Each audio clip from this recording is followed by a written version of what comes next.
Hello everyone, I'm Piyushi. I'll be presenting our paper accepted at AMAS last year. So our work is on multi-agent, multi-armed bandits with minimum reward guarantee fairness. So starting with the setup of the multi-agent, multi-armed bandits, in addition to M arms, as we saw in the previous talk, we have M arms with stochastically distributed rewards. But in addition to that, we also have N agents or users, and each of these users might have their own preferences, might have different preferences over the arms. So what we have is a matrix A, which is unknown, and this incorporates the mean reward each agent gets on pulling each arm. So Aij represents the mean reward agent I gets on pulling arm J. In addition to that, in this setup, we have a central decision maker that decides a common policy over arms. So initially, it might look like a simple multi-arm bandits problem if we just care about maximizing the cumulative rewards, which in this setup, taking the definitions from the economics literature, this could also be referred to as social welfare, which basically sums the expected reward that each agent gets. However, if we just want to maximize this quantity, it might ignore preferences of subset of agents, and it might lead to winner takes all allocations, which leads to fairness concerns. So I'll now discuss how we address this in our work. So our work of multi-agent, multi-arm bandits guarantees certain minimum reward guarantee to each agent. And to formalize that, we define this quantity AI star, which is the maximum reward agent I can get across all the arms, the maximum mean reward, and CI is available for each agent that incorporates the preferences of the agent. So CI is the minimum fraction of the maximum possible reward that agent I demands. With this, we define the minimum reward guarantee fairness notion as the expected reward that agent I gets that should be at least certain fraction of the maximum possible reward that agent I wanted. So with this, we formulate the problem as maximizing social welfare, which is the cumulative reward that each agent gets, subject to that each agent should also get the desired minimum fraction of reward. So this formulates the problem as the minimum reward guarantee multi-agent, multi-arm bandits problem. Now, firstly, we present sufficient conditions under which this problem is feasible. So we derive two sufficient conditions purely based on the CI preference fractions that we have been given. And under this sufficient conditions, we'll now be analyzing the performance of different algorithms. And before that, we also discussed the notion of regrets, because here we have two quantities of interest. One is the objective maximization, and we also have constraint violation minimization. So we have two notions of regret. One is the usual notion of objective maximization regret, which is called as the social welfare regret. And we also have fairness regret, which basically penalizes whenever we deviate, whenever any agent is devoid of the minimum reward that the agent wanted. So with these two notions of regret, our first result says we derive lower bounds, in which we say that both of these regrets have lower bound square root t, which is instant independent and holds individually. So now we'll look at some of the algorithms in this setup and try to analyze the social welfare and the fairness regrets of the algorithms. So starting with a warm-up algorithm, the usual explore first or explore then commit algorithm. So in this algorithm, we pull the arms in round robin fashion up to time step t power 2 by 3. Based on that, we estimate the mean reward matrix A hat. Based on the A hat obtained, we solve the linear program and obtain pi hat, which is played for the remaining rounds.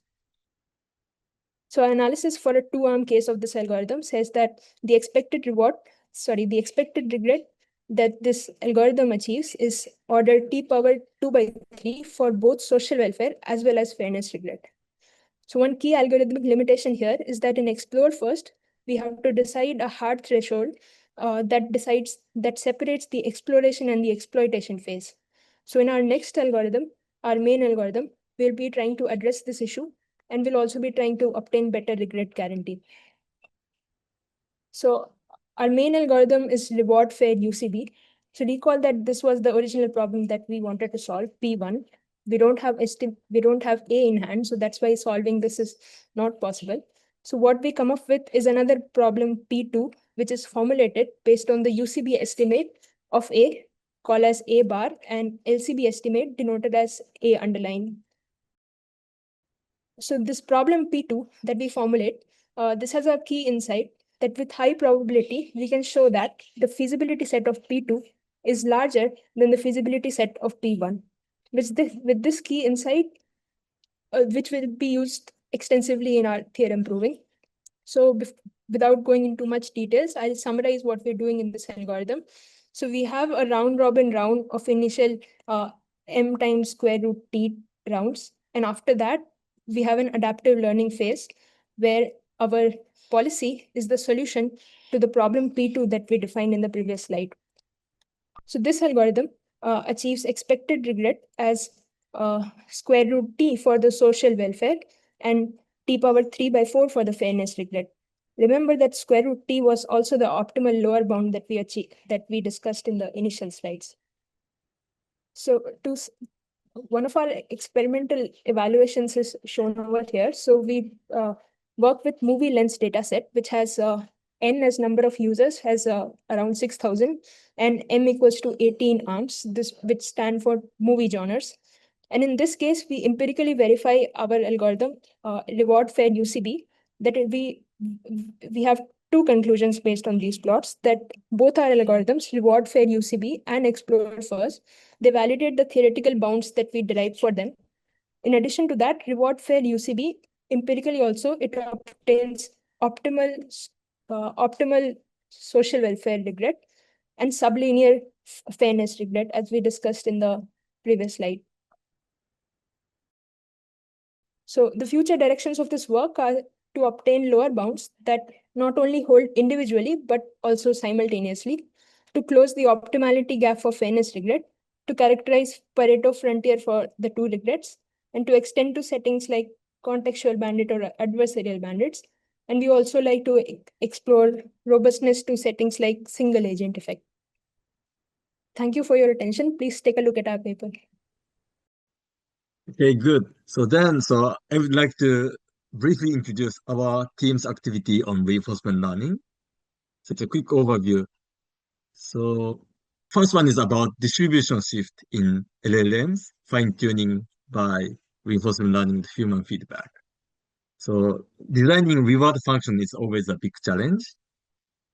So we typically learn it from data, but we learn the reward model from pre-trained policy pipe. But over iteration, we evaluate it on the current policy pi I.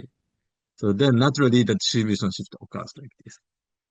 Then a naive solution is to use importance weighting. So we've been working on importance weighting for a long time. And I had a book a long time ago here. So we apply this importance weighting. And then actually this is a little bit more dynamic because when we update policy, we use the Kullback-Leibler constraint. Then this reference point is also updated. So it's a kind of following kind of approach that we adaptively use this importance weighting to update the policy. And the second work is also similar, but now DPO, direct policy optimization. And in the deployment phase, we often observe shift in distributions in real world. Like prompt distribution may change, or response distribution may change, or preference distribution can change like this. So it's a natural distribution shift problem, and we directly apply importance weighting to also DPO objective like this. And naively, the importance weight is defined like this, but this is too complicated to optimize. So we have a kind of crude approximation to solve this problem, but this seems to be working quite well in practice. Then the third one is about multi-domain reinforcement learning. So now we have many reinforcement learning tasks with different transition dynamics. State and action spaces are shared, but the transition is different. But those data coming from multiple reinforcement learning tasks are actually mixed. And we only have like domain label P for one domain, but for others, we don't have domain labels. So all unlabeled, and they are all mixed. So here we use a weakly supervised learning technique called positive unlabeled learning. So it's a binary classification problem, but we only observe positive data and unlabeled data without having any negative data. But still, we can solve a classification problem. And we apply this to train a domain classifier, then kind of split the data into P and non-P, and then train the system. The next work is about sparse rewards. So, for example, when we drive a car, it's not easy to give like evaluation reward at every time step, but maybe we can give reward only at some checkpoint like this. We want to formulate it. We formulate it as what we call backed reward formulation. So we define a back of rewards like this, and the reward is only given for each back as a single scalar. So we propose transformer-based reward redistribution method. So by that, we can redistribute this reward back to each time step. And then we just apply standard reinforcement learning technique. So by that, we can solve a sparse reward problem. Then finally, so we try to go beyond reward sum. So in reinforcement learning, we use like sum of reward like this. So this is the standard case. We want to maximize it. But sometimes we want to use other ways to aggregate immediate rewards. Like for example, in the case of like finance, so we don't really use the sum, but so-called the Sharpe ratio. So it's mean divided by standard deviation or something like that. Then to solve this problem, so we propose an algebraic formulation of Bellman equation. So I don't really go into the detail, but we can actually generalize the recursive expression of immediate reward to a kind of class of operation. Then we can give a solution in the systematic way for this class of operations. So based on that, we can derive a generalized Bellman equation. So this includes many interesting examples. And we can solve all of them in the same framework. Okay, this is a summary. So our team is interested in weakly supervised learning, noise robust learning, transfer learning, reinforcement learning, LLM foundation models, and many more. So we have some postdocs and visiting scientists, part-timers, interns. So we are looking forward to new collaborations through this workshop. Thank you very much. Hi everyone, I'm Krishn. I'm a third year PhD student at IIT Hyderabad, advisor Professor Vinny. I'm happy to present our work on memory integrated reconfigurable adapters, a unified framework for settings with multiple tasks. So this is joint work with a number of collaborators. So so this work actually draws inspiration from many observations in natural science. So specifically, organisms often constantly switch between disparate tasks in diverse environments within fractions of seconds. So in fact, often they can infer or learn a new task in a new environment on the fly.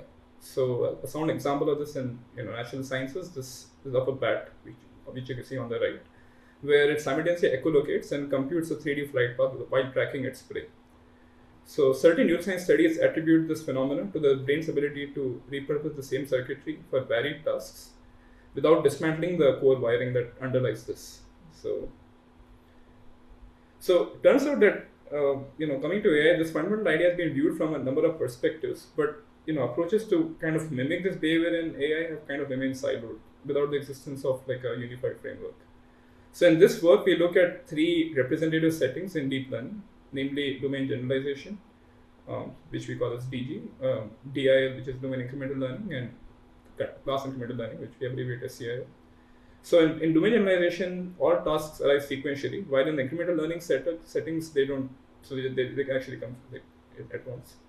So in the context of our work, we define a task as classifying images corresponding to a particular subset of labels from the label space.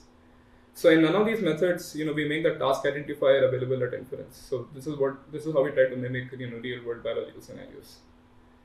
So it's natural to ask what's missing, right? So we hypothesize that integrating a learnable memory into existing deep learning models could actually be a crucial stepping stone in improving the ability of AI architectures to efficiently switch between tasks. So in particular, integrating biologically plausible associative memory models into deep learning frameworks should allow for rapid task switching. So So here's the hypothesis, right? So consider an abstract realization of this idea in the context of a human classifying an object, right? So in two different environments, like an indoor environment and an outdoor environment. So, in the former it is likely artificial, while in the latter it's likely natural, right? So, there may be object like a lawn mower or something like that, right? So once the human has seen both environments even for a short time, right, they naturally classify the object in both settings instantly and correctly, despite one object not being the right setting, so to speak, right? So this may be explained why a synapse was activated as distinct hippocampal place circuits, as you can see here, corresponding to both environments, which are then written to a biologically plausible associative memory unit. So from this unit, the right set of synapses can be recalled for classification depending on the environment inferred. So it's this kind of dynamic routing in some sense. So our proposal MIRA, for short, right, is a technical realization of this generic schema that we have shown here. But before I go to that, I'll just give a short primer into associative memory. So, it's basically a content addressable memory system, typically biologically plausible, that stores patterns and retrieves via associations based on a query vector and the stored patterns. So it typically comprises three components, beginning with the substrate it's instantiated on. It could be like a matrix or a network or something like that. And then there's this energy function designed so that patterns actually lie very close to or are actually the local minimum of this energy function. And thirdly, there's a set of optimization programs that dictate different operations on this memory system, such as read, write, forget, update, search, etc. Right? So this is well studied, and some examples of this are universal Hopfield networks, predictive coding networks, things like this. But we'll be focusing on universal Hopfield networks for this presentation. So yeah, here's the architecture blueprint. So our architecture proposal. So this consists of like two phases: an adaptation phase and a consolidation phase. So the first phase is basically building an expert arsenal of adapters. So we instantiate a task expert as a low rank adapter. For those of you familiar with LoRa, it's just basically a LoRa adapter, which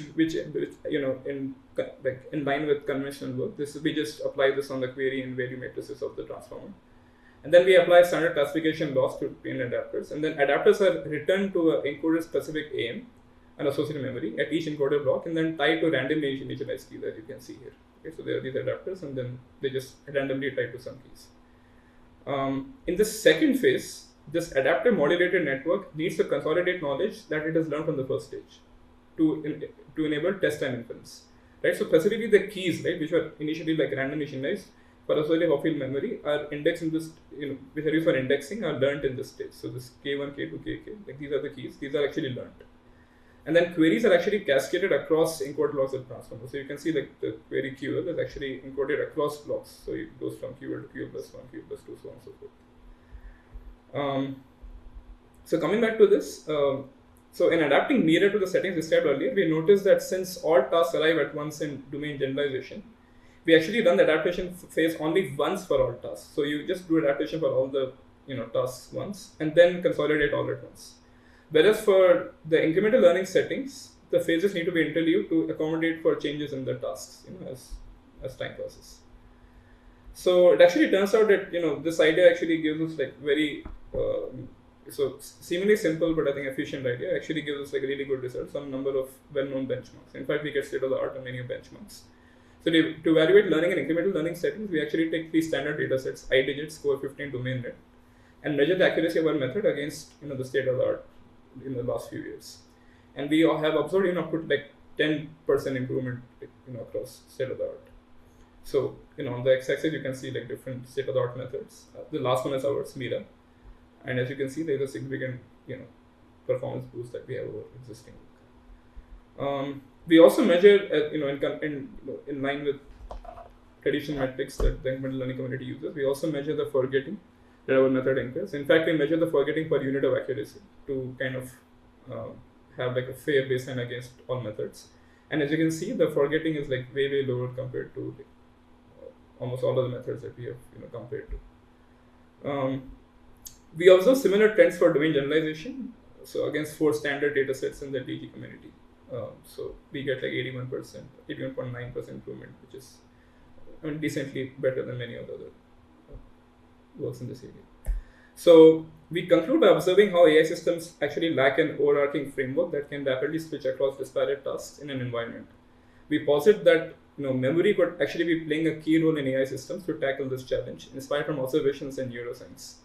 We realized this by proposing a way to integrate an associative memory unit into a transformer architecture and refine its keys for extrapolation in diverse environments. So this is the main technical novelty of our work, which is probably widely applicable, as we will see. And we observed improved results of this idea over various benchmarks. And lastly, we note that providing theoretical guarantees for this schema is likely an exciting direction of work. So we already have some guarantees for this, which I would encourage you to check our paper for that. Or please feel free to mail us also. And yeah, I think with that I'll like to. Thank you. So today I'll talk about some of our work in unlearning in the context of text-to-image diffusion models. So in the last 1 decade, there has been tremendous progress on text-to-image diffusion models. So this is a rough timeline of the popular models that we have seen in the last 10 years or so. Right. So I'm not getting into the details of diffusion models. So I hope all of you have certain idea about how this diffusion process and how the text conditioning works. So this one slide is all that I have. Let me focus more on the unlearning part and what some of the problems we've been looking at lately. Okay, so we all know the popularity of these models, and there are some aspects that we need to answer. For example, definitely you might have come across a lot of news articles that claimed copyright infringement by these models. So here I show so one such prompt where the Gemini model has been prompted to generate a Spider-Man image, and it is doing so. And this is, it can go way too deeper also. For example, it can be prompted to generate all sorts of content. Although there are certain filtering processes that try to safeguard, there is evidence that these filters can be disabled. At least in open source models, there is enough evidence. Either these filters can be bypassed or disabled. Okay, so these are not very robust, the guardrails that we see, at least in the open source models. So essentially, it will lead to misuse of these models. It is possible for all sorts of adversarial usage of these models, right? So that is where unlearning comes into picture. So what do I mean by unlearning? So in the general context, unlearning means forgetting or discarding something from one's memory. So in machine unlearning, it means removing relevant information from a trained model. Okay, so this is what we mean by machine unlearning. So there is a lot of legal, side of it also. There are laws and regulations that protect the information, sensitive information about users. So at any point in time, users may want to withdraw the data which was used to train some of the models, right? So we have to facilitate such requests also. So, and the baseline approach one can think of is scrap that model away and then retrain a fresh model by discarding whatever is the data to be discarded, right? But it is very expensive, it is resource intensive, time consuming, and it also leaves a lot of adversarial impact on the environment. We don't want to do that, right? So that is where machine unlearning comes into picture.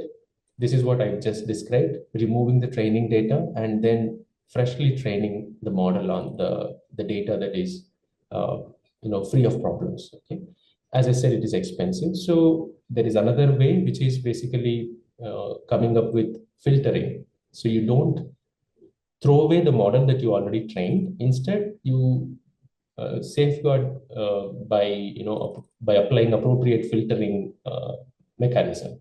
That also is not very robust. We've seen growing evidence that these filters can be bypassed, right?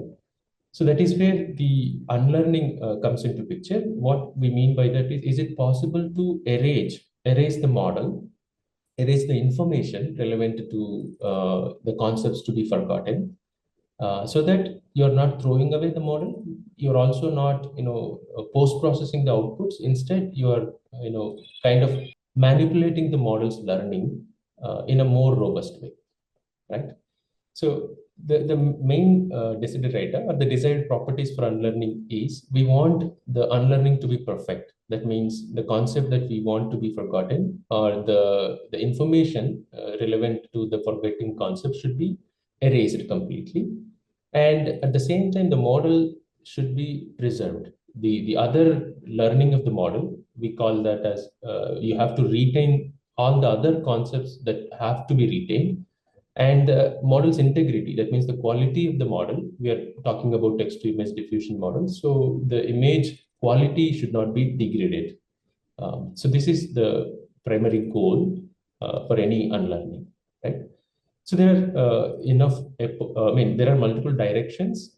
People already have contributed in many ways to unlearning in text to image diffusion models. So these are broad directions. So some of the works, they use closed form parameter editing, and some of them map the concepts to be forgotten. For example, you want to forget the concept of golf ball. You can try to map that concept to something else, let's say water bottle, right? So semantically, you map the concept to be forgotten to something else. And random relabeling, it's very similar. Instead of fixating on one such surrogate concept, you try to obfuscate. So randomly change the label, right, of the concept to be forgotten. And there is LoRa direction also, wherein you apply LoRa fine-tuning on the base model. You try to fine-tune. Fine-tuning involves both forgetting objective and the retaining objective. Retaining objective deals with the data to be retained in the memory. Forgetting objective does exactly the opposite for the forget set. But you don't train the full model because of the intensity that is involved. So instead you resort to LoRa approaches. So in this context, we also started working on from about a year ago. So a couple of years maybe, yeah. So this is our first work. We presented this in CVPI. So here we talk about the illusion of unlearning. What I mean by that is the unstable nature of unlearning is what we wanted to highlight in a very comprehensive way. So this is Stable Diffusion 1.4 version, wherein the prompts and the corresponding outputs are shown. And we did unlearning. We applied the state-of-the-art approaches then, 2024, 2025. And they look to be working very convincingly. For example, you can see the golf ball. Earlier, the golf ball was clearly generated. But after unlearning, so these are the methods, some of the methods for unlearning: ESD, Salon, EDIF, Maze, UCE, SA, etc. So these were, they're still, some of them are very, popular even after 2 years, right? So unlearning, you can see the same prompt is now not generating the golf ball. Similarly, the second case, the prompt is about generating a whirling windmill in Van Gogh style. After unlearning, you can see the style is gone. The model has forgotten the concept of Van Gogh style. Right?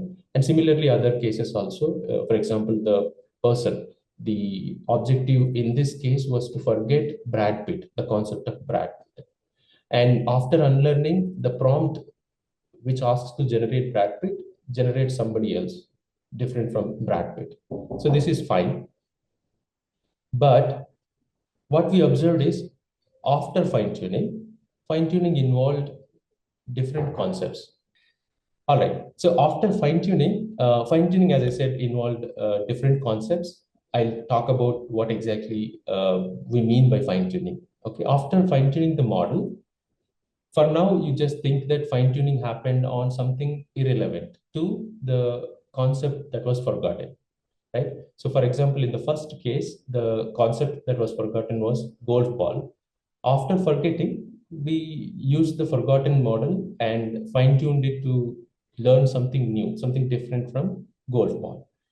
And the result was a bit surprising. That unlearned model, after fine-tuning, somehow got back the concept of golf ball, and not just this golf ball. Other models, other unlearning also seem to be very unstable. What I mean by that, the concepts that were forgotten started reviving back because of the fine tuning. The fine tuning was not relevant. The concept we used for fine tuning was not relevant to the concept that was forgotten.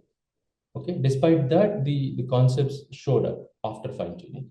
So this is what we wanted to study. The main contributions of that work were systematic evaluation of the nature of unlearning, and we also came up with a framework for evaluating the robustness of this one-step forgetting. What do I mean by one-step forgetting? So in all these examples, there was only one episode of forgetting, right? So later I'll talk about multiple episodes. We call it continual unlearning. But back last year, it was only about one-step forgetting.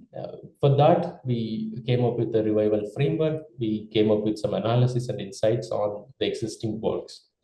So I'll quickly give the experimental setup just to understand the comprehensiveness of the experiments. So we considered multiple objects, different styles, and different people like celebrity classes, and not safe for work concept also. And we have provided the fine-tuning data set and the validation prompts to understand the quality of forgetting and the extent of revival. All of this is made available also. So in short, this is what we observed. As you fine-tune the model, which was unlearned, you see the forgotten concept slowly and steadily shows up in a stronger way. So on the y-axis, you see the clip score between the prompt and the generated image, particularly for the forgotten concept, right? Ideally, the clip score should be very small, because if it forgets the concept, it should not generate that in the image, so that the clip score should be very small. But the fine-tuning, slowly we saw throughout the fine-tuning. Remember, the fine-tuning has nothing to do with the forgotten concept. These are relevant, irrelevant, orthogonal concepts to what the model has forgotten. So despite that, there is a steady increase in the clip score. And another metric is classifier accuracy also. So once you generate the image, you can ask a classifier whether the concept that was forgotten is there in the image. So that measure is also used. I'll show it in the later slides. Lot of experiments that tries to estimate the extent of revival are there in the paper. But the takeaway at this point in time for you is the existing works. I can say that now also, what we have been evaluating with, they don't seem to be very stable. What I mean by that is the revival has been observed even with the state-of-the-art unlearning works in the text-to-image diffusion models. So this is the framework. You take stable diffusion or any other diffusion model. So you apply the state-of-the-art unlearning method. So you get an unlearned model. Ideally, this should forget whatever is the concept that you want it to forget. And so that is definitely an input. So it is the user's choice. Whatever you want to unlearn, you can just feed it. And different methods realize unlearning in different way. As I said, there were different branches of study. So what we have done is we have created ordered concepts far too nearer for the concept to be forgotten. For example, it can be a tennis ball. For that, we can generate a list of concepts, and then we can generate more and more prompts of those concepts, and we can use those data to fine-tune the model, right? So I say far too near. We wanted to understand, what if we fine-tune with nearer concept versus what if we fine-tune with something far away for the concept to be that was forgotten. So definitely there are slight differences in the revival behavior, the moment we start fine-tuning with something close, the revival was a little faster, or understandably, the concept that is used for fine-tuning, if it is slightly away, it takes a little more time for the concept, the forgotten concept, to revive. Okay, so we also ended up with simple measures and metrics to understand how strong each of these unlearning methods are. Can we understand whether there is any difference in the revival behavior or the stability of these unlearning methods? Okay, so this is the framework. And as I said, evaluation measures, different evaluation measures we used, starting with clip score, classifier accuracy. Also, we wanted to see where exactly, after how many fine-tuning steps, let's say I can fine-tune with one concept, and I can continue after that with second concept, third concepts, etc. We can see how quickly or how slowly the revival happens. So these are different measures to understand the robustness or stability of the measures. For example, I'll give some results from the paper. So these are different unlearning methods for text-to-image diffusion models. Before the fine-tuning, the clip score and the classifier accuracy were like this. So many of them are close to zero. That means the generated images were not detected with the concept. That means they forgot. The clip score is also below 0.29.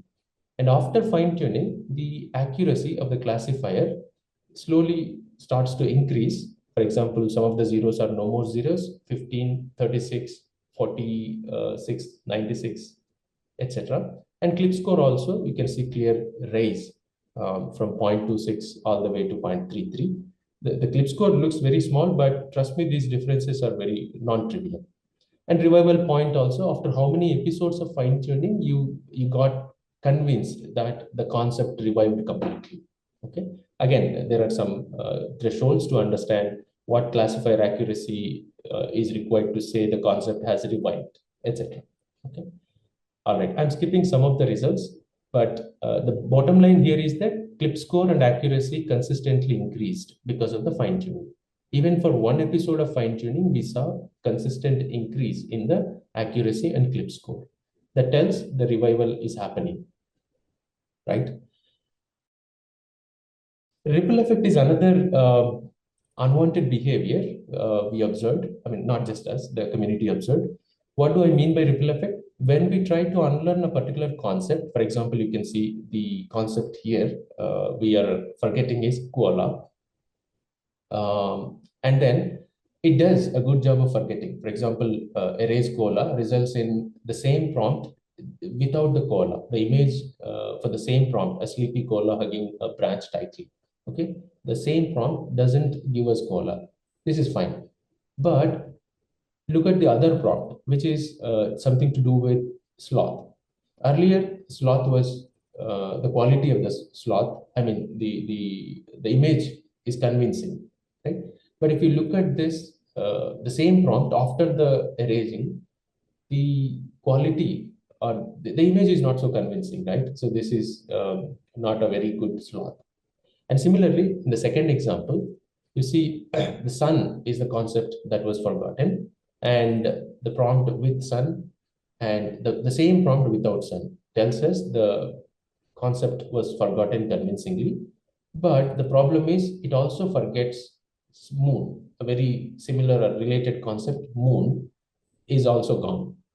So this is called ripple effect, wherein unlearning causes damage to semantically similar concepts also, not just the concept you want the model to forget. So this is called ripple effect. It's been reported in the literature also, right? Another one is catastrophic forgetting. Okay, so imagine now you're unlearning. See, the most practical setup is you can't stop unlearning at one episode, right? So obviously multiple such requests may come up in the future. Multiple episodes of unlearning needs to be performed. So that is a little more practical scenario. People are working, there is enough interest in this continual unlearning also. So that is where catastrophic forgetting shows up. What do I mean by that? So what I mean by that is the parameters drift slowly because of episode after episode of unlearning, and the quality of the generation suffers, right? So it has impact not only on the concepts that are outside the forgetting set. That means, see, something that is not in the set also gets adversely affected. The quality of those concepts also adversely get affected because the model is drifting away, right? Because episode after episode, there is change in the parameters that gets accumulated. It's very similar to the catastrophic forgetting in the learning literature. Okay, so that is what we started working towards also. This is in collaboration with Sony AI Japan. Again, so the distributed data is same, perfect forgetting, and also we need model preservation to happen. I mean, the model's integrity should be retained, right? So this is all of them manifest in a very adverse way. These episodes, I'm talking about the episodes of unlearning, manifest in a very adverse way. How? Retention doesn't happen in a desired way, and the ripple effect compounds after a series of episodes. So that is what we wanted to address. What we are trying to do here is locality-aware generative distillation with generative replay. So ripple effect means the close-by concepts is what first gets affected or severely gets affected, right? So why don't we just work with replay, generative replay of those concepts? So how do we come up with the set of concepts that need to be replayed? Because you can't replay all the training data, right? Because it will be demanding. We don't want to do that. In summary, we are coming up with a set wherein we want to help those concepts that get severely affected. And simultaneously, we want to also help mapping in a better way. See, currently what happens is when you are forgetting a concept, something randomly gets picked so that the model generates those concepts by forgetting the concept to be forgotten. Here, what we do is that we come up with concept-specific mapping. So why don't we come up with concept-specific target where we map the concept to be forgotten in a specific way? Okay, so what do I mean by that? So this is a small illustration for helping you understand. So let's say this is my concept to be forgotten, Apple. Okay, I can generate a prompt, Apple on board, right? So instead of mapping it to something random, the concept of Apple to be mapped to something else, why don't we look for something very close in the model space? For example, if you look at the examples here, peach on the board, pear on the board, and pomegranate on the board, orange on the board. So some of them are close, some of them are far, right? So when we try to find the surrogate concept to be mapped, we find something close in the model space, right? So how do we find that closeness? So this is the measure we come up with. Essentially, the central concept for the framework is this metric. So this is called score prediction distance. So what it does is we take random latent vectors Z, and for prompt PA and prompt PB. So the model's prediction, this is epsilon theta. This is the theta hat is the model, the current model. And for this prompt PA and this time step and this latent at the time step, what is the model's prediction? Okay, so this is the forgetting prompt, and of all the prompts that are possible, which of them is close by? How do I define the closeness? This measure gives us the closeness, right? So this model's measure or prediction is prediction tells us which of these potential prompts are closer. So that concept is chosen, whichever is closer. Okay, so that is how we end up finding prompt specific or concept specific target, so that you don't randomly or uniformly do the concept mapping. Okay, and another thing is that when we try to retain some of the rest of the concepts, we will consider what is the ripple effect. Ripple effect essentially looks at or affects the close by samples, close by concepts. So we use the same measure to understand what are the close by samples. Okay, for any forgetting concept CF at ith episode, you come up with L relevant or close concepts, and you use only them for generative replay. What do I mean by generative replay? You fine tune only on that subset. You don't need to fine tune on the global data set, training data set, right? The same measure again will help us finding which of the concepts are closer. Okay, so this is the central idea. So you essentially find out sample or concept specific mapping for unlearning. Again, I'm not getting into the nitty-gritty details in the interest of time, but essentially this measure tells us how concept specific target can be found, and once the targets are found, you try to map the student's behavior. What do I mean by student? Student is the result of unlearning. Okay, so the student's behavior is mapped to be closer to the teacher's behavior. Okay, so teacher's behavior on the close by prompt. Essentially, the Apple prompt with Apple will now behave as if the prompt with Peach, right? So you prompt the student with Apple, but it will do a good job of giving you a Peach, right? Good job, I mean the job of the teacher, right?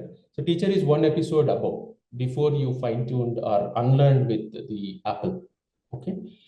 So that is generative distillation. So you essentially find out the nearest concept to map, okay? And that behavior you try to copy from the teacher, okay? Teacher, as I said, is just one episode above. So when I say I'm coming down in unlearning, so one episode above is the teacher. And the second step or the retaining part is exactly the same thing. You try to use the same score, but this time you find out what are the close samples in the model space and use them to fine tune. Fine tuning is to retain, okay, to lessen the ripple effect so that the model is not getting adversely affected in retaining the semantically close by concepts. So these two terms will give us the, although they are conflicting, we need both of them to realize simultaneously unlearning and retaining. And to address the catastrophic forgetting or the model integrity, you try to have a smooth regularizer like this. So every episode, you try to make the change smooth, not very drastic, right? So this will become the final objective, unlearning part, retain part, and also to make smooth changes in the model parameters. So a lot of, we tried with the episodes ranging 5 to 10 also, 10 episodes of unlearning to see how good the retaining and also the catastrophic forgetting is handled. I have not present many numbers. You can see this is one step of unlearning. This is 5 episodes of unlearning, 10 episodes of unlearning. So accuracy of unlearning, accuracy of clip, and relevant retaining accuracy, global retaining accuracy. You want both of them to be good. Relevant definitely is important because we want to monitor because there is an exclusive term in the objective, and not only that, the global also we wanted to see. And so there are some works that do well in unlearning accuracy. For example, you can see 96. Okay, here we can see. One also unlearning accuracy, but they suffer in retaining. They unlearn, but the other retaining is very poor, right? So we need a balance. We want to unlearn, but at the same time, we want to retain other concepts from forgetting. Okay. All right. I'll stop here in the interest of time. Going forward, we want to look at practical aspects because we are using LLMs to come up with, the potential sets, potential concept set, and also creating prompts, etc. It's a bit involved currently. Also, distillation is a heavy process. For example, I'll take you through the equation. So this distillation involves DDIM models, inference, which is not very lightweight, and that is something to look forward to. And also, robustness of unlearning is something we need to focus, because there is growing evidence of adversarial attacks on unlearning also. So you take an unlearned model and you perform jailbreaking, prompt it in a way so that the memory revives them. So this kind of attacks are also growing. We don't know how robust the existing methods are. So definitely these are some things we want to look forward to. All right, thank you. Thanks for the time. If you have any quick questions, if you have time, I can. Otherwise, you can get in touch with me. Thank you, Konda. Yeah, any questions? Yes, Masashi. Can I ask a question? Yes, please. Yes. So, yeah, thanks for the very nice talk. So I think the main purpose of unlearning in like diffusion model generative AI is copyright issues, right? Can you please repeat the main Copyright issues. The main purpose of unlearning for diffusion models is basically copyright issues. Yes, that is one of the main reasons. Yes. And are you aware of any like formal discussion about this? Because like you showed some experimental results, but those numbers are really meaningful for those legal people, those who are really fighting against copyright issues. What do they want us to do? What want researchers to do? Right, right. So this entire setup is purely academic. I must say that I'm not aware of what happens at an organization level. Let's say these big players that develop these models, how the legalities come into picture and what they try to do. Uh, Unfortunately, I don't have an answer for that. I really don't know. Um, yeah, I'll keep in mind. Definitely, that is something we will. Yeah. Mhm. Suppose, okay, now already your method is kind of performing quite well. Then can you find a kind of useful application at this level already? Uh, sorry, can you please repeat? So So the model is performing well. copyright issue is maybe beyond our control, but already your method is working reasonably well. Okay. Then can you find like useful application already in the current level?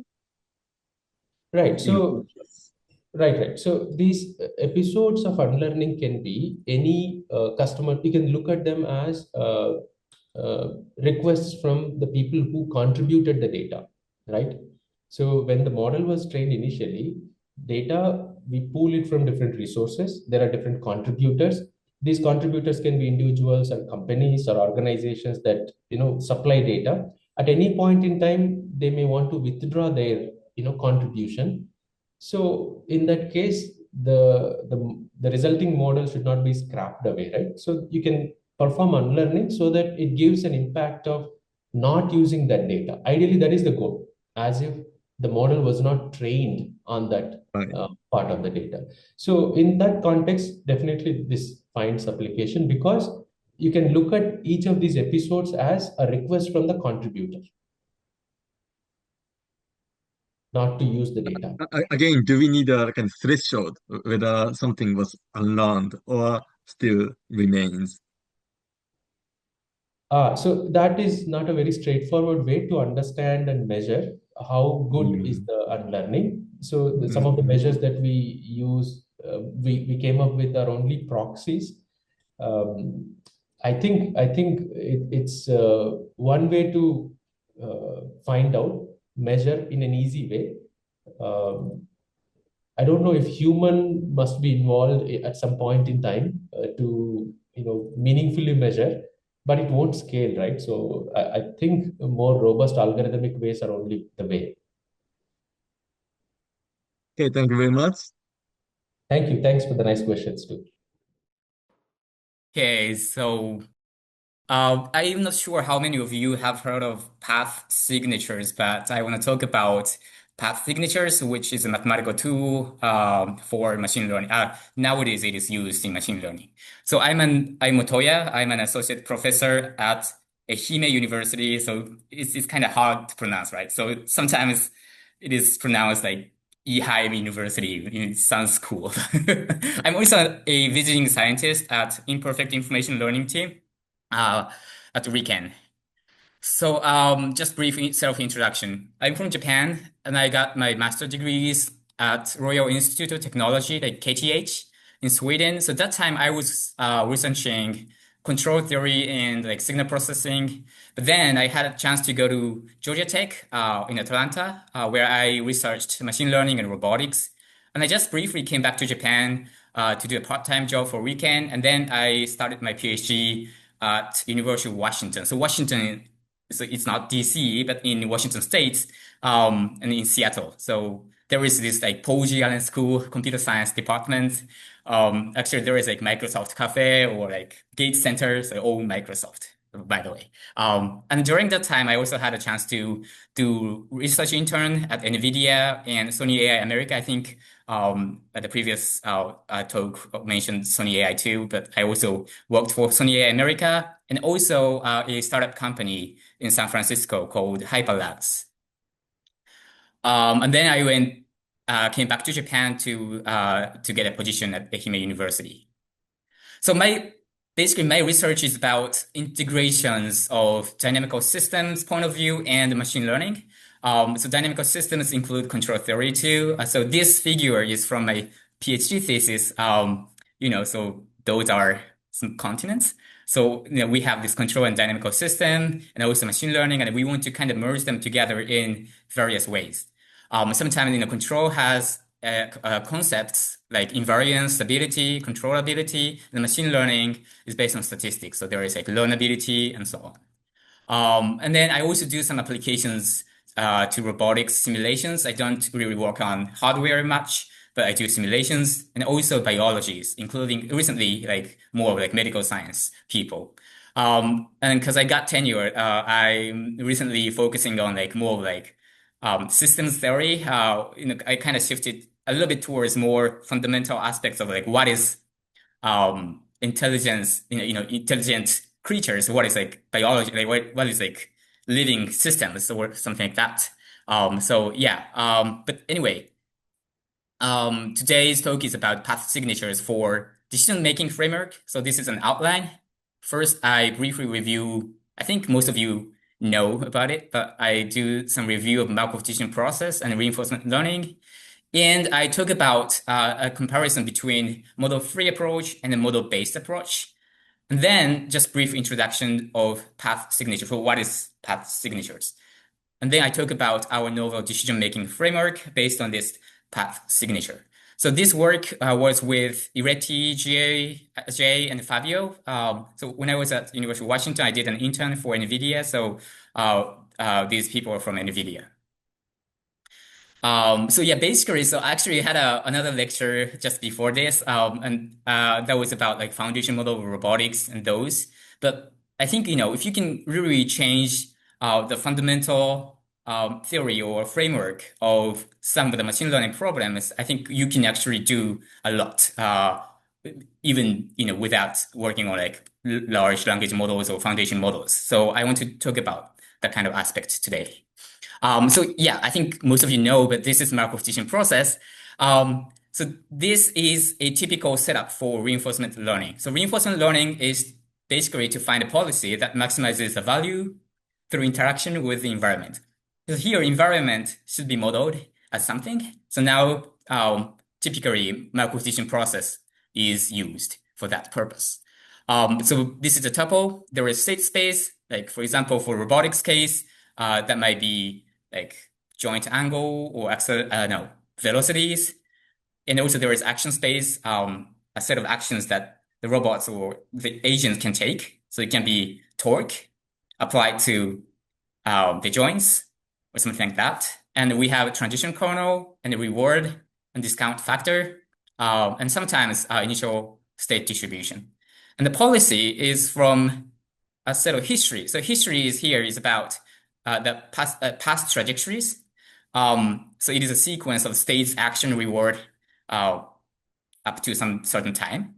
And so given that history, you want to get some distribution over action. So that is policy. So given the history data, what kind of actions or distribution you want to get.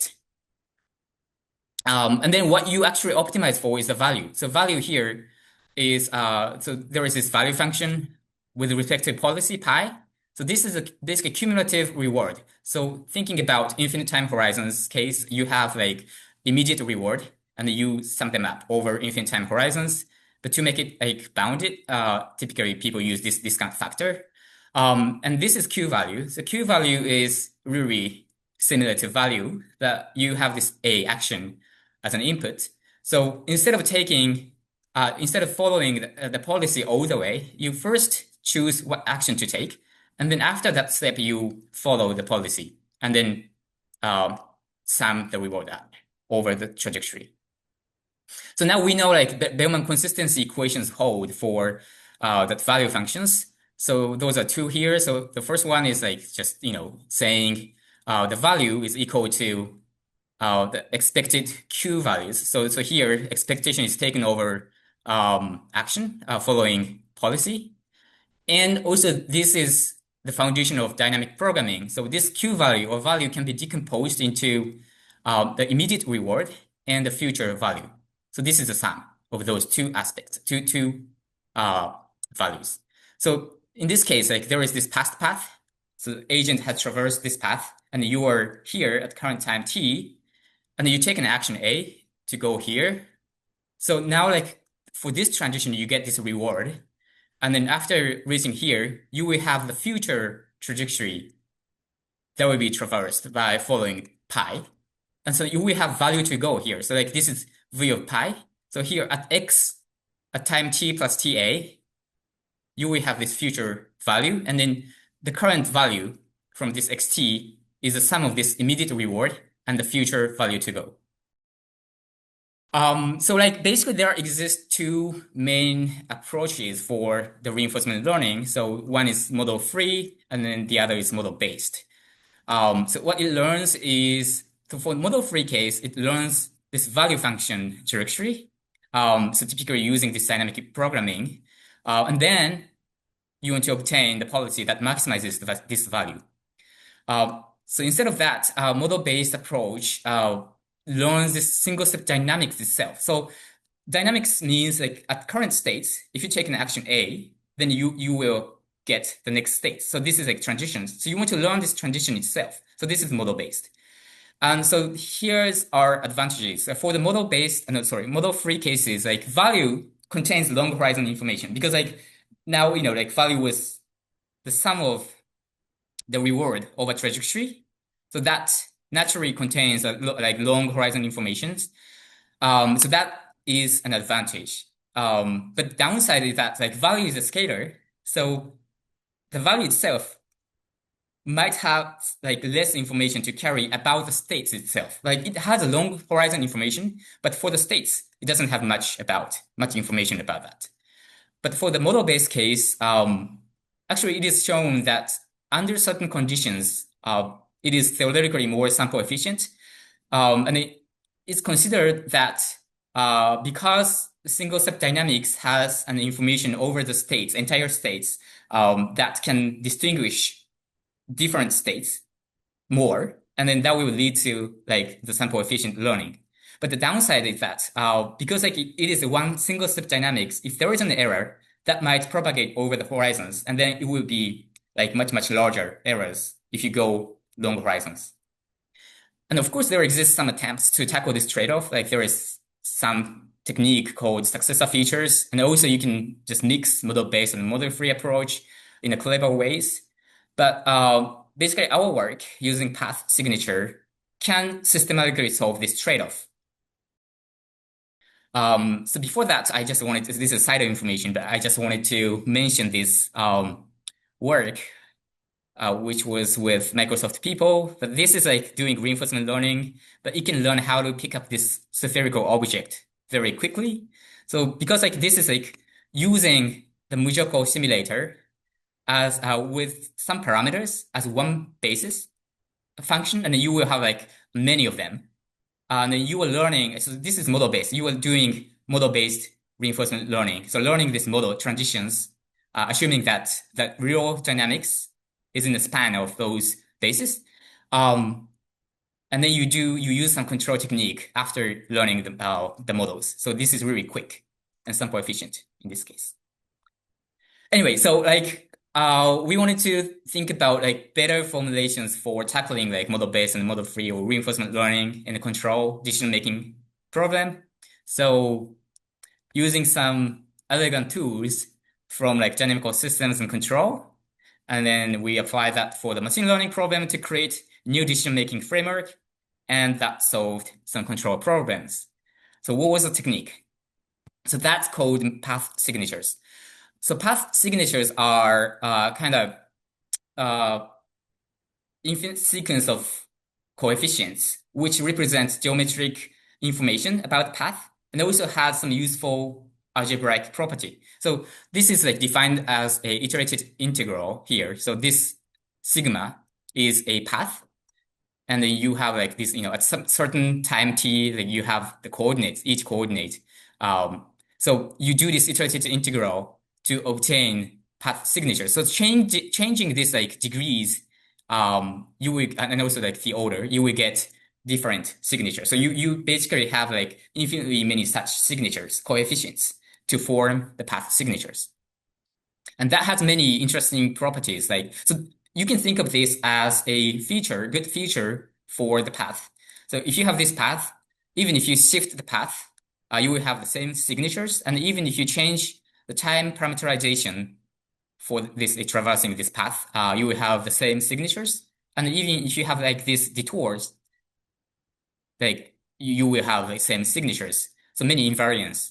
Then you can also form some reproducing Kroner Hilbert space out of it. And you have like many interesting properties. But in this work, we focus on this chain's identity. So this is quite cool. So you have like this path. And then I write x star y as a concatenation of x path and y path. Then this identity holds. So you have like signature of x star y. So this equals to the signature of x tensor product signature of y. So now you have this like interesting relation. And what we did was to use this as a dynamic programming for the decision-making framework, decision-making problems. So assume you have this path again. So you have past path, current time, take action A. Then instead of like thinking about the value, you directly consider this path. So now you have path to go, like not value to go, but you have path to go. But this will have the signature. So what you actually preserve is the signature of the path. So instead of the value over the path, but you have like signature of the path. So now we define the signature to go function, S functions. So from here, certain state, if you take an action, so this is like finite horizon case, but you can also extend that to infinite horizon case. But you have these signatures following pi. And then that's equal to like this is the path to go, equals the expectation of the signatures, like this. So now under Markov assumption, you can actually get these interesting relations. Like now like this S to go, or signature function, can be decomposed into immediate signature, path signature, and the future expected signature. So here, this is defined as like here. And we call this chain equation instead of Bellman equation. Now you see this as like, this is similar to Bellman equation, but instead of like sum here, you have like tensor products. So now you have S to go function decomposed into immediate S function and the future S to go function. So interestingly, if you think about the reward path, so if you have the robot traversing over some path, that might correspond to the path of the reward. Because like at time index 0, you have some reward and for the transition, and then you will have another transition, you get some reward. So if you write this as a path like here, then naturally this surface becomes cumulative reward. So you are now like ignoring discount factors, and this is finite time horizon case. But basically you have this like surface as a cumulative reward, which is value. So that actually corresponds to a second degree term of the signature of the reward path. So if you have this reward path, you have again the signature of that path, you have like infinitely many signature coefficients for that path. But if you take one element out of it, that corresponds to this cumulative reward or value. So now you can say that this signature framework or signature to go function generalizes this like value function or Bellman equation based framework. So this is interesting example of the robot. So now you're doing path following. So this here, left side, is based on the Bellman equation, like classical approach. And the right-hand side is our approach, like chain equation based things. So now, if you want to do like path tracking, you can do many ad hoc things, but like naturally or naively, you basically design the waypoints and then do optimization to solve these control problems. But then like if the waypoints are not designed well, then it can't track well, and then you can perhaps miss some parts, or it can't really track some part of the path. But here, chain-based approach, what you were doing is like you were just minimizing sort of distance between the target path signature and the path to go, or generated path signature. So like here, you don't do any, like you don't have to do any like, waypoint designs, but you can just use this approach to make this behavior emerge. So like I'm not assigning any waypoints, but this behavior just naturally emerge out of like this chain-based equation, a chain-based approach. And also, if you consider this classic integral controls, so that uses the integral of the past errors. But again, that's like, accumulations of errors corresponds to some elements of the signatures of the error path. So using that, you can actually mimic this integral control using path signature chain-based approach. So this is like no disturbance case. Then like, you can track well, or you can do the control well. But under disturbance case, if you use path signature, this chain-based approach, and especially picking up this second depth signature, which corresponds to the integral of the errors, then you can do good control. But without that, you will get divergence here. And you can also apply to that framework to the nonlinear case, of course. And you have this like frank arm tracking, and there is a huge disturbance to the joints. So now like using Bellman-based approach, you can't really track these parts. So you're pushed to other parts, and then you can't track the entire path. But here, if you use chain approach, it takes time for the parts which is hard to track, but then there is, this smooth tracking part. So those behaviors all emerged out of this simple chain-based mechanism. Okay, so this is the paper, the original paper of this like chain-based framework. We are now working on an extension too. Yeah, so it might be a bit early, but thank you for listening.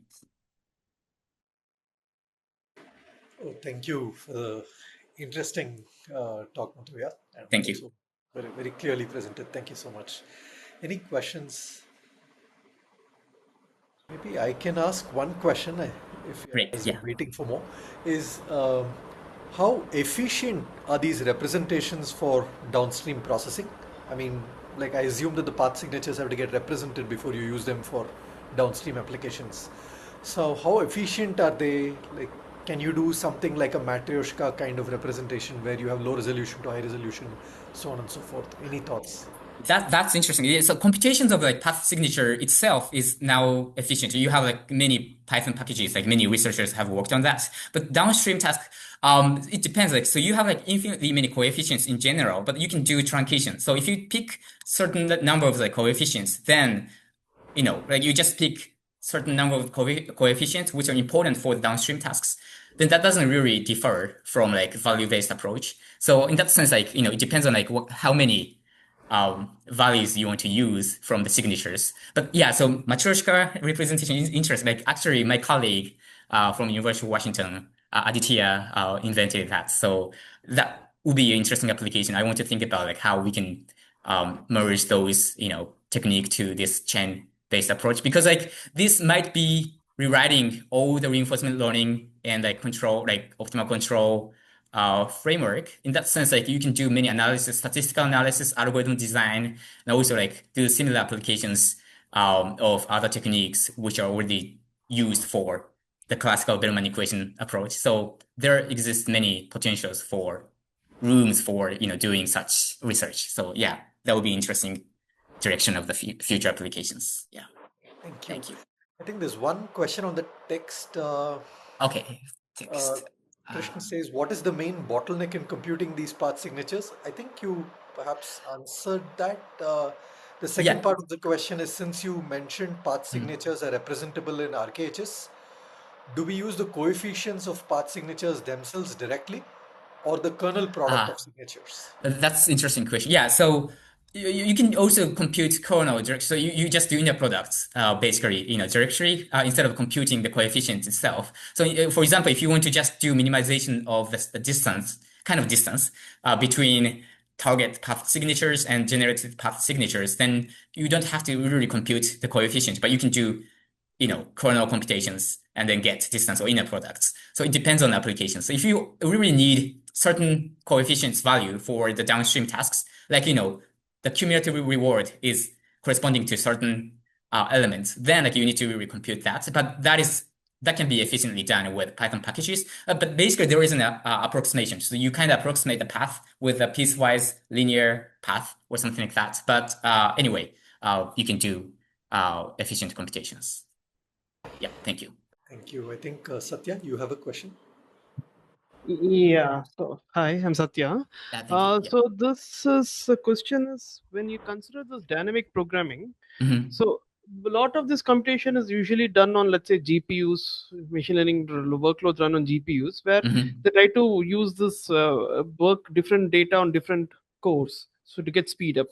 But dynamic programming is not so easy to make it get speed up. It's not easy to parallelize on a GPU system or even on CPU system. So how do you achieve the speed ups performance? I see. So like instead of doing like diffusion, like decision transform or decision, like, these kind of things, like if you do dynamic programming, that might kind of slow down the computation. Like, you can't really maximize the ability of GPUs. Yeah, so that might be true. But like, anyway, this like path signature computation is in PyTorch library too. So you can do, for example, for this, no, not this one. This is just like control, but you are doing optimization using Torch. So you do like, just back propagation over the signatures and like this like dynamics itself too at the same time. Was the dynamic programming applied here? So this is doing that. Yeah. But so like actually one thing that I'm currently working on is an algorithm for the reinforcement learning. So that sense, like, we need to really carefully think about like what would be the efficient algorithm of computation based on this, like, dynamic programming over the signatures. So, but I think it's kind of positive. So like I haven't presented yet, but I think we can do some algorithms for this chain-based approach as well, like domain-based approach. But yeah. So maybe I work on some of these aspects. Maybe we could independently talk and to see if we could get some performance. Yeah. I'm with IIT Hyderabad. We can discuss. Great. Yeah. Thank you. Thank you. Okay. Thank you, Motoya, for the very nice talk again. Thank you. Today, I'm going to introduce our work on the learnability of diffusion models on low-dimensional manifolds. My name is Wei Huang. Currently, I'm a research scientist from RIKEN IP. So we all know that diffusion models are quite successful in terms of image generation, video generation. And the basic idea of diffusion model is progressively learning the denoising process. And with such a framework, we have achieved great success. But here there is a question. Since the image and even the video are extremely high dimensional case, based on the conventional wisdom, this sampling process should become intractable due to the curse of dimensionality. But why we still can make diffusion models very successful? So this is a question for us. One of the solution that people develop is called manifold hypothesis. So the left plot shows the the pixel space that we observed for digitals, which is quite large. And the manifold hypothesis state that actually there is a latent space where the data distribution is supported on lower dimensionality, for example, K. So in this kind of assumption, the K should be much smaller than D. And in this sense, several works developed the sample capacity or the convergence rate of the sampling with this intrinsic dimensional K. So which means like the sampling in the latent manifold will be much faster than the ambient space. So here is a summary for this manifold hypothesis. The paradox is that the observed pixel space is quite a large dimension. And according to the convention theory, the sample capacity should be polynomial or even exponential in D, which it costs a lot. But in practice, we observe that diffusion models works very well with millions of images. How does this happen? The resolution is a manifold hypothesis. The actual dimension of this latent manifold is just k-dimensional.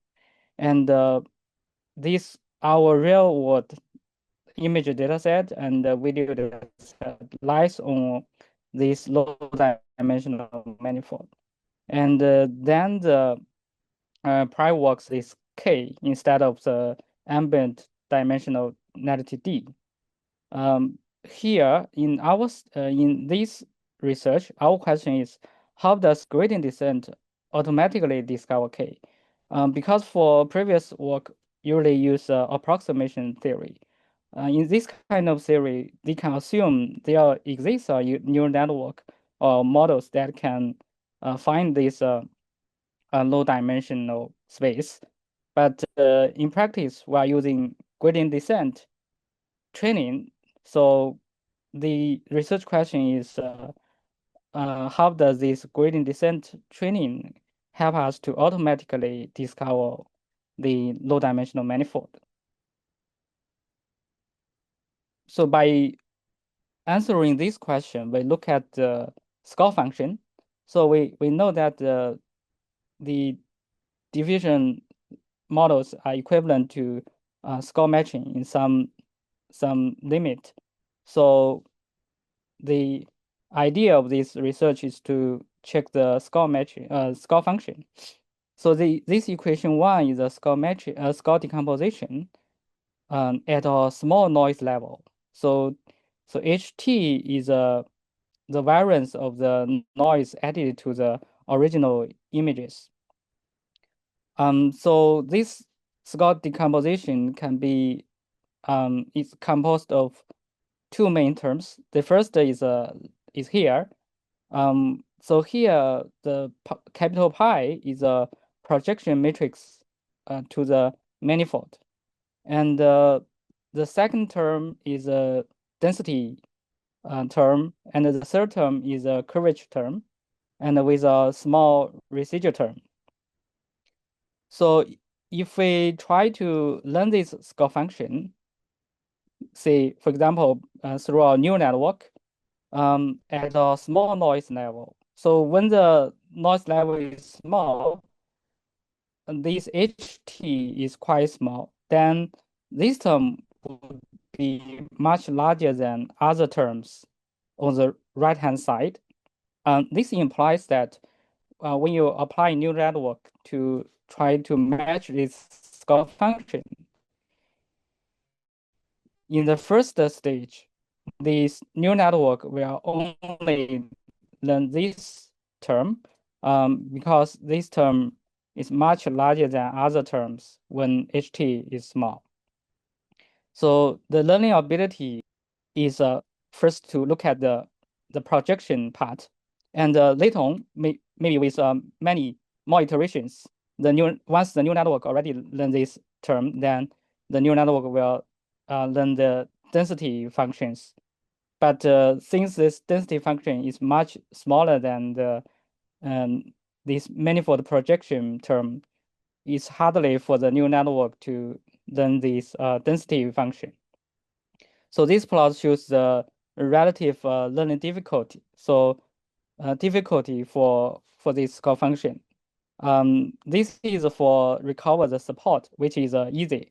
But once you recover the support, it's hardly for the neural network to learning the target density. So inspired by this score function, our solution is a two-stage framework. We call this unified latent diffusion models. So actually, our two-stage method is very similar to latent diffusion model, but as we in these two stages, we always use DDPM loss instead of using Wei. So in this sense, we call this a unified latent diffusion model. So here is our method.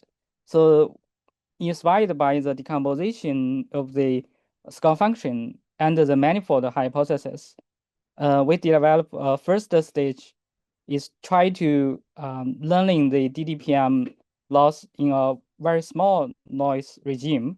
So this is our neural network. Basically, this is just a two-layer neural network, and the idea of this neural network is to learn the manifold projection matrix. This score function is correspond to this residual term. So the idea of first stage network is try to learn this projection matrix.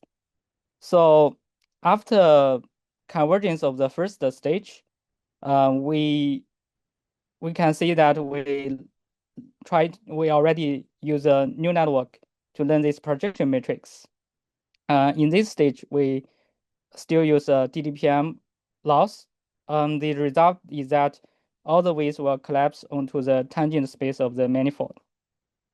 So once we learn this tangent space, we go to the second stage. So for the second stage, the input function would be x hat, which is the output of the first stage. And for the second stage, once we already learn this tangent space, then we can go to the manifold and use a neural network to learn the density. So this second stage is just a normal diffusion model. One special part is that the input is x hat, which is a projection matrix. So in the second stage, the neural network is a random feature regression on k-dimensional manifold.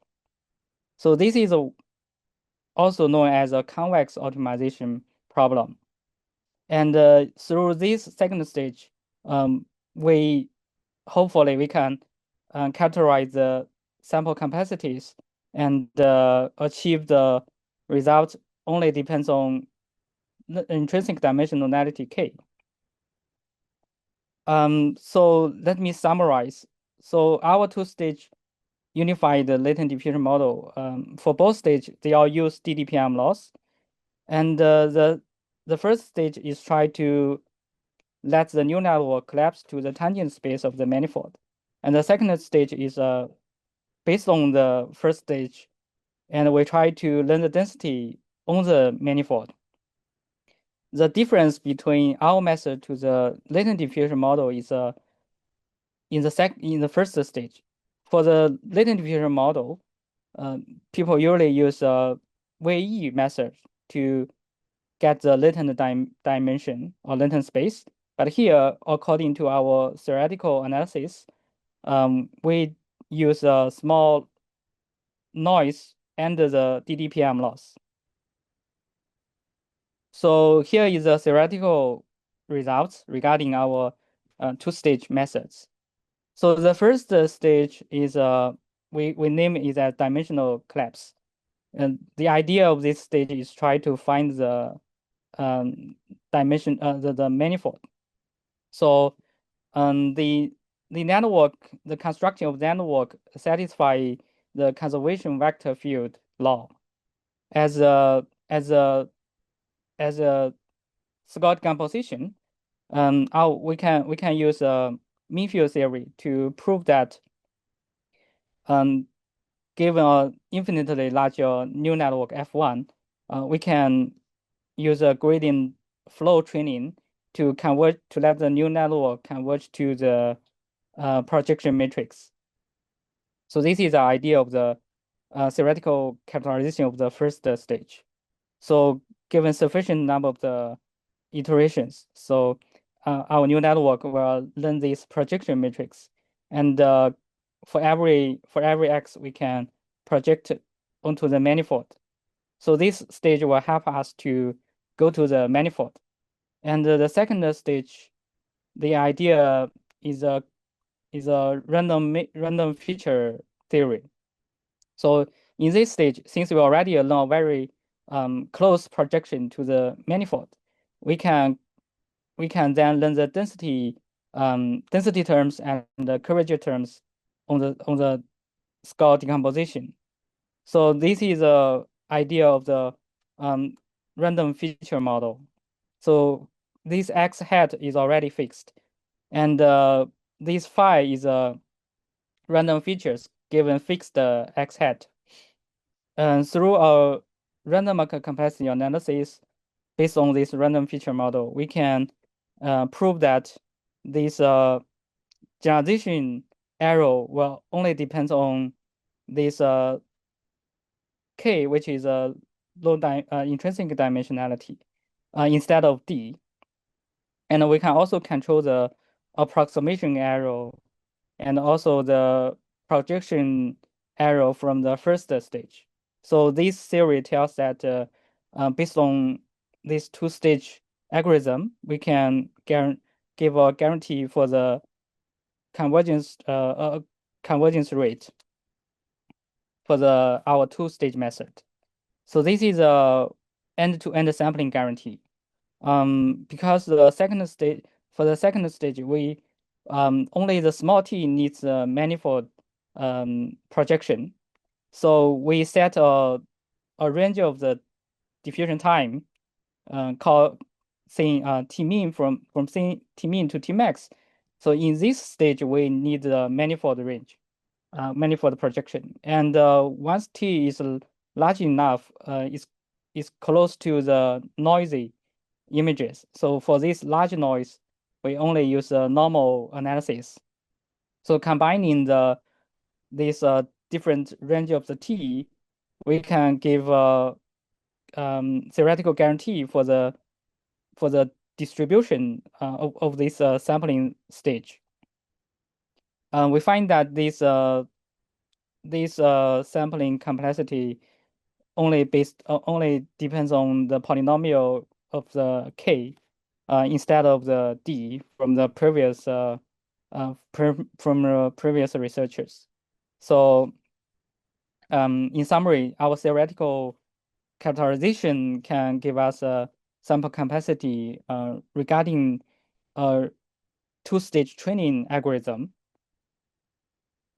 So to verify our theoretical claims, we conduct a series of experimental simulation. So this kind of simulation are conducted on toy models slab A and slab A HQ. So the slab A is a human face data set. So this is a real world data set. Let us first check the result on toy model. So this toy model result is based on the experiment on so our manifold is linear subspace, and on that manifold our ground truth is Gaussian mixture density, and we use a two-stage training. So this is a separation between two stages.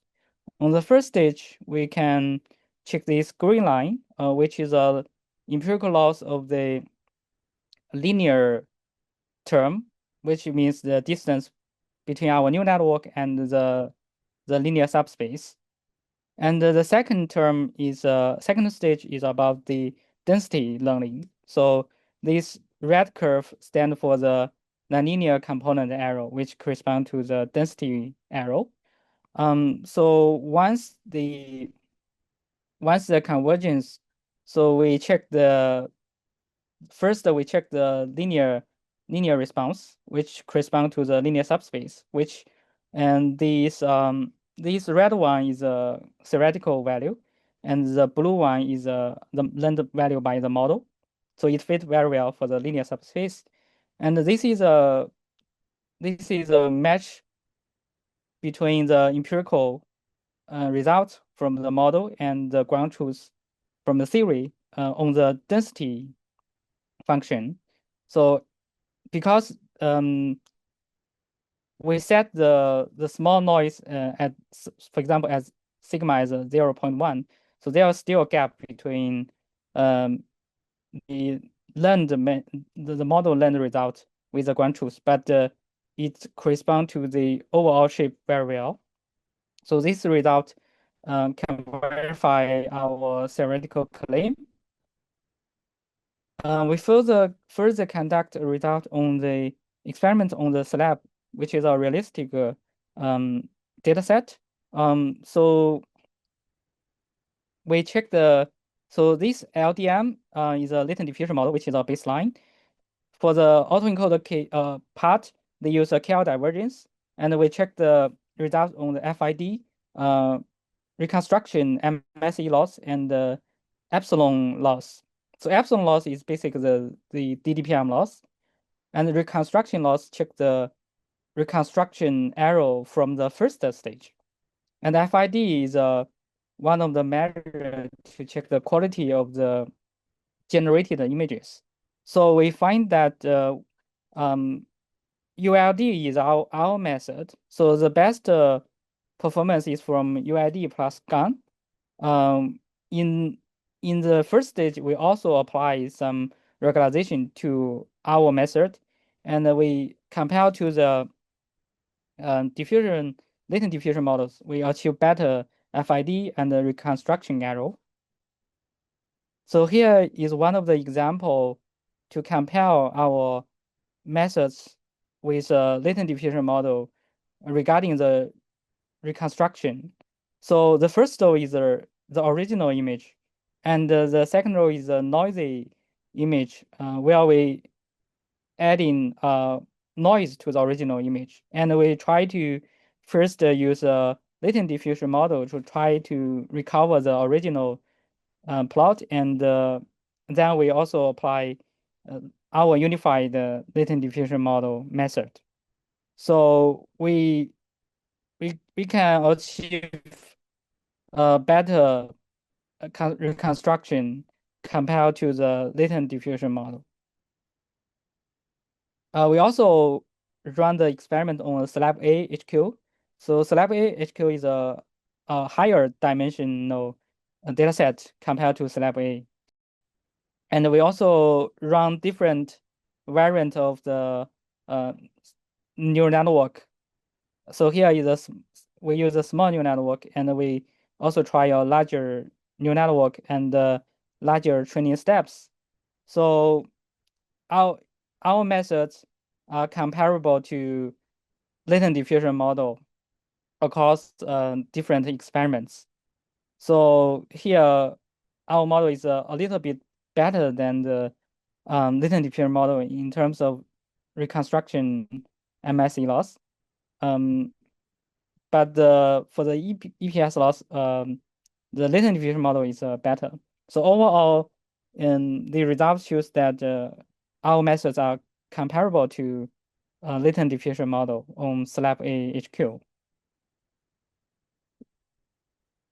Since we run the experiment on limited size of the neural network and the limited network size, so here the generated plot is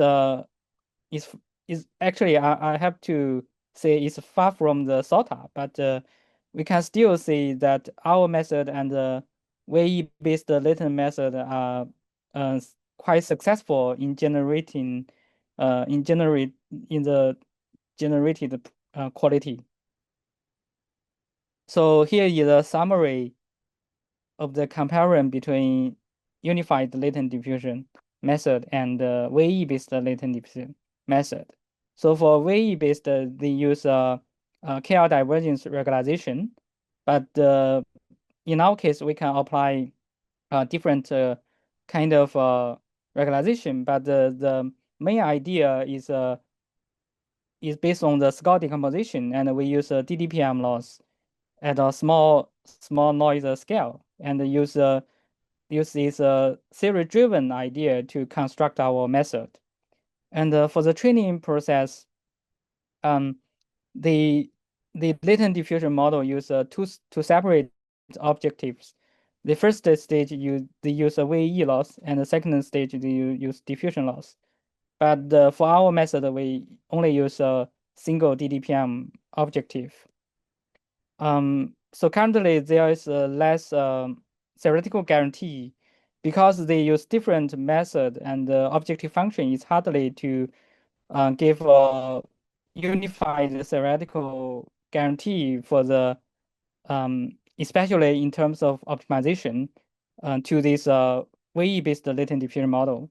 But with a unified latent diffusion model, thanks to the unified DDPM objective function, we can provide a theoretical guarantee from optimization to the sample complexity. So here is a summary. In this work, we introduce a two-stage diffusion model where we named as a unified latent diffusion model according to our theoretical understanding of the Scott decomposition. And this two-stage is their first stage is called dimensional collapse, where we try to approach the tangent direction of the manifold. And once the first stage, the second stage will utilize the result from the first stage and focus on the density match based on the random feature theoretical analysis, and compared to latent conventional latent diffusion model, our model don't rely on Wei and no KL divergence regularization, and we also provide a theoretical guarantee. So this is the end of my talk. Thank you for your attention. Questions are welcome. Thank you, Wei, for the very nice talk and work. Any questions? I have a question about the theorem 4.1 about we can approximate the projection. Okay. Yes. You see, we can construct a network to approximate the projection of the manifold, right? Mm-hmm. Yes. For that, I have a question about, do we need some geometric assumptions on the data manifold? Like the data manifold should be has the uniform tubular neighborhood or something? Yes. That's a good question. So basically, we need to give the guarantee that at a small noise range, this projection is unique. And then we also, actually for the second stage analysis, we need some smoothness assumption on this manifold projection matrix. So basically, we need a good property for this manifold. Okay. So we need the manifold being smooth, and the projection also existed in some tubular neighborhood, right? Yes, exactly. Okay, thank you. About the Scott decomposition, sorry, I know that maybe not your main objective, but what is the P0? P0 is a data distribution. But because because the the data is supported on a manifold, I think there is no density function with respect to the Lebesgue mirror. I think we can put that assumption because this is So we have a phi, right? Yes, the phi is map the latent space to the manifold space. Yes, to the ambient space. Oh, okay. Thank you. Yes, thank you. Can I ask a question? Yes, please. Yes. Sure. So we had a nice talk about unlearning for diffusion models, right? So can you somehow address that issue in this framework, like you consider low dimensional manifold and try to do unlearning on the manifold? Yeah, that's a good question. So yeah, I think so the idea is that if we go to the use some method to go to the manifold, and I think unlearning could be efficient in this manifold because the learning density in this case is more efficient than the ambient space. So I think we can once the idea is first to try a method to go to this manifold, and we can apply the method that developed for maybe for ambient space for the unlearning method to the manifold.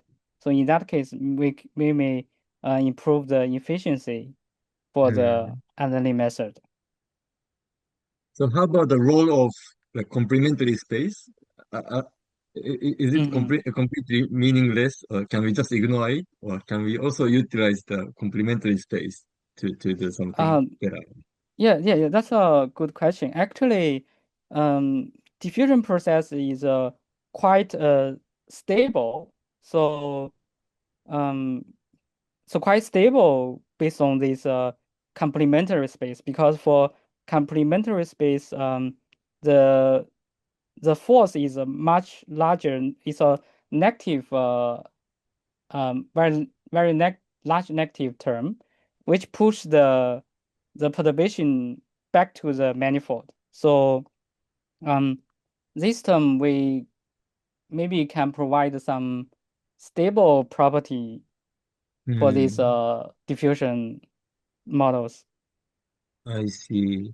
So then from that viewpoint, high dimensionality is not a curse, actually. It blesses. Yes, exactly. Yeah. Interesting. Thank you very much. Yeah, thank you for your question. Maybe just a quick follow-up question. I know we are almost past time, but does this have an implication on the architecture considerations or number of iterations, for instance? For example, can you converge in a fewer number of iterations with this approach? Yeah, that's a good question. So basically, in theoretical case, we can give some, for example, the convergence rate parallelization. We may, but in practice, this set, and we will use some additional constraint or regularization, so that will make the analysis more complex. But basically, I think we can first use a theory to get a rough estimation, and after that we can adjust based on the realistic scenario. Got it. Thank you. Thank you very much.